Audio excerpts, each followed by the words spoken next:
So Laura, how long did it take to get here? Well, we followed the directions that we had and we found Farmer and we pulled into his yard and we got the Lexus that we'd borrowed off my cousin stuck in the mud. Then we had to get towed out. Sorry, Catherine. Then we had to go back down, park on a forest road, walk up the main road, come back in through the same farmer's field, and then we've been wandering around the hillside here for the last hour, 2 hours maybe, in the pissings of rain. We're absolutely soaked. We found about 10 fairy caves, which we're in one at the moment under a hawthorn tree.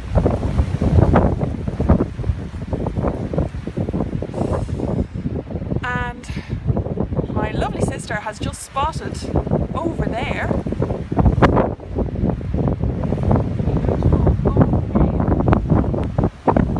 the actual Ogham cave that we have come all this way to see.